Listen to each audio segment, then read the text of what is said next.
देखेंगे आप लोग यहाँ पर जो ये मध्य प्रदेश सरकार की जो एमपीईएसबी की साइट है, अब जो पेपर करवाया जाएगा मध्य प्रदेश में ऑनलाइन मोड में, अब ये कोई और अन्य एजेंसी करवाएगी। अभी तक जो एजेंसी इस पेपर को करवाती थी, उसको अब मध्य प्रदेश सरकार ने हटाने का निर्णय लिया है और एक नया ई टेंडर जारी किया है कि अब ये जो पेपर होगा कोई नई एजेंसी करवाएगी। यानी कि घोटाले को देखते हुए जो तमाम यहाँ पे फर्जीवाड़ा देखा जा रहा था, इसमें कई बार इससे जो ऑनलाइन करवाने वाली एजेंसी थी, इसका भी कई बार नाम आ रहा था कि इसकी तरफ से घोटाला होता है, यहाँ से पेपर लीकेज होता है, लीक होता है।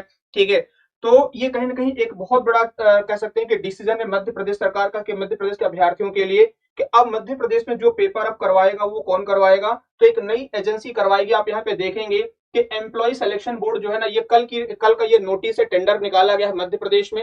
ठीक है, 20/7/2023 का ये नोटिफिकेशन, यानी कि कल का नोटिफिकेशन है। और मध्य प्रदेश जो कांस्टेबल की भर्ती होगी और एमपीएसआई, या भविष्य में जो भी पेपर आपके करवाए जाएंगे ऑनलाइन मोड में, आप यहाँ पे देख पाएंगे कि ई टेंडर इन्विटेशन नोटिस है ना 2023। E tender is invited by employ selection board for empanelment of agency for management of examination centre. Examination centre का मैनेजमेंट करना, साथ में यहां पर बोला गया सप्लाई ऑफ एग्जामिनेशन इंजन यानी कि सर्वर, जो डेटाबेस अपना सारा सर्वर और पेपर ऑनलाइन करवाएगा। कंप्यूटर बेस्ड है ना, कंप्यूटर बेस्ड यहाँ पे online examination for employ selection board. इसके लिए बच्चों देखो आपका डेट यहाँ पर की बिडिंग जो डेट है, ये 20 जुलाई को 5:30 ये जारी किया गया है। साथ में जो प्री बिडिंग मीटिंग है, ये 28 जुलाई को मीटिंग की जाएगी, जो कि इसके लिए शॉर्टलिस्ट किए जाएंगे।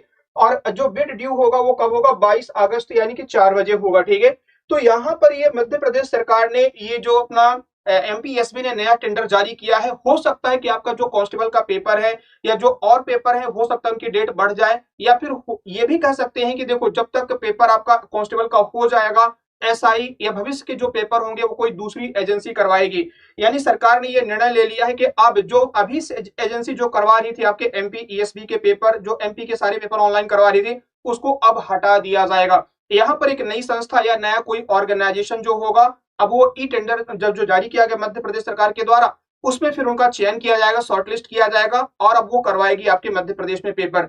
तो मे भी के साथ ये जो धोखाधड़ी मामले आते रहते हैं, जो फर्जीवाड़ा होता रहता है, इस पे अंकुश लगाया जा सके या फिर रोक लगाई जा सके। ये भी हो सकता है कि हो सकता है कि कांस्टेबल का जो डेट है पेपर की बढ़ जाए आगे। ठीक है, पेपर की जो कांस्टेबल की डेट है वो और आगे बढ़ जाए, एमपीएसआई और कांस्टेबल दोनों का पेपर नई एजेंसी करवाए। तो ये बहुत बड़ी बात है मध्य प्रदेश के उन तमाम अभ्यर्थियों के लिए, एक राहत की बात हो। ये राहत की बात इसलिए कि अगर नई एजेंसी ये पेपर करवाती है तो पेपर की डेट क्या होगी, आगे बढ़ जाएगी। ठीक है, क्योंकि इसमें देखो साफ साफ लिखा है कि जो नया पेपर होगा ना, आप यहाँ पे देखेंगे मैनेजमेंट ऑफ एग्जामिनेशन सेंटर, दो बड़े स्टेटमेंट इसमें लिखे गए हैं।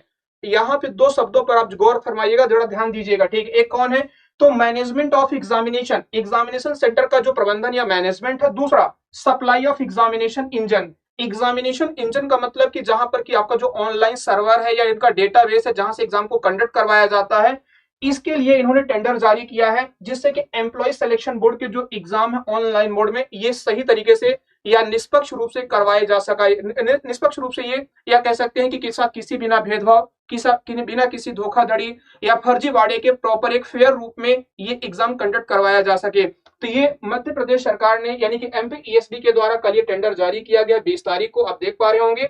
और इस 28 अगस्त को ये 22 अगस्त को ये पता चल पाएगा कि इनमें किसको टेंडर दिया गया। अब आने वाले भविष्य में कौन सी ऐसी एजेंसी है जो मध्य प्रदेश में एग्जाम कंडक्ट करवाएगी।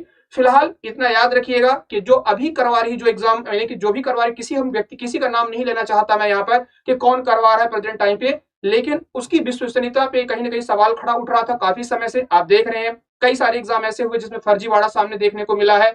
इसलिए सरकार ने निर्णय लिया है कि इस एजेंसी को अब समाप्त कर देंगे, खत्म कर देंगे, अब इससे पेपर नहीं करवाएंगे। एक नई एजेंसी जो कि फेयर एग्जाम करवा पाए, यानी कि सही तरीके से एग्जाम को कंडक्ट करवा पाए, उसको अब यहाँ पर इन्वाइट किया जाएगा। तो देखिए 22 अगस्त को प्रॉपर ये निर्णय हो पाएगा कि कौन करवाएगा अब आपके मध्य प्रदेश के आगामी पेपर, यानी कि जो भी, चाहे वो कांस्टेबल हो सकता है, कांस्टेबल इसी से करवा लिया जाए, या जो नई एजेंसी आएगी मध्य प्रदेश के अंदर, जो जिसको कि एमपीएसबी जो देगा है ना एग्जाम कंडक्ट करवाने के लिए, वो करवाएगी। अगर नहीं को देगा तो फिर ये पेपर पोस्टपोन्ड हो जाएगा, कांस्टेबल का पेपर क्या हो जाएगा, आगे बढ़ जाएगा। ठीक है, साथ में जो एसआई की वैकेंसी आ रही है, एसआई का जो नोटिफिकेशन आएगा, उसका जो पेपर होगा वो भी आपके भविष्य में नई एजेंसी के द्वारा करवाया जाएगा। तो ये बहुत बड़ी, अगर देखो पेपर, मैं तो चाहूंगा कि एग्जाम की डेट बढ़ जाए, मध्य प्रदेश के बच्चों के लिए थोड़ी सी राहत मिल जाए पढ़ने को, उनको रिवीजन करने का। ठीक है। साथ में अभी देखो काफी समय से चर्चा ये भी चल रही है कि बहुत सारे लोगों ने, आपने देखा एग्जाम्पल जाकर के दिया है कि इसको एमपीईएसबी को, कि इसमें बच्चों की क्या गलती थी जो आपने, सर्वर आपका बिजी था, 4 से 5 दिन सर्वर बिजी रहा, बहुत सारे लाखों बच्चे फॉर्म नहीं भर पाए हैं। तो एटलीस्ट 2 दिन का टाइम दीजिए जिससे कि वो बच्चे फॉर्म को भर पाए दोबारा। तो देखिए हो सकता है कि मध्य प्रदेश सरकार या फिर एमपीईएसबी इस पे डिसीजन ले पाए, निर्णय ले पाए, और फिर एक है ना टाइम, एक डेट ओपन कर दे, जो स्लॉट होगा या विंडो जो उनकी होती है ऑनलाइन फॉर्म भरने की, 1 या 2 दिन, एटलीस्ट 2 दिन तो कम से कम 2 दिन का टाइम देना चाहिए, जिससे कि बच्चे फिर से फॉर्म भर पाए, क्योंकि इसमें बच्चों की कोई गलती नहीं है। ठीक है, इसमें बच्चों की कोई गलती नहीं थी, क्योंकि सर्वर तो ये एमपीईएसपी का बिजी है। जब आपका सर्वर बिजी है, ओपन साइट ओपन नहीं हो पा रही है, तो बच्चा फॉर्म नहीं भर पा रहा है, तो उसकी गलती तो कोई नहीं है, कहीं पर भी नहीं है। तो देखिए शायद अब वो क्या करते हैं, है ना, शायद वो क्या करते हैं, इसको एक्सेप्ट कर लें, विंडो ओपन कर दें, फिर से एक बार फॉर्म अप्लाई कर पाए स्टूडेंट। तो अगर वो 2 दिन का भी देते हैं टाइम तो बड़े राहत की बात होगी। दूसरी चीज कि ये पेपर जो अगर नई एजेंसी से करवाया जाएगा एमपी कांस्टेबल का, तो डेट इसकी बढ़ सकती है। लेकिन आप इस धोखे में मत रहिएगा। जितने बच्चे हमारे साथ हैं, बाद में अगर इस इवेंट को देखेंगे, मैं उनसे यही रिक्वेस्ट करूंगा कि आप इस धोखे में बिल्कुल मत रहिएगा कि पेपर की डेट बढ़ेगी।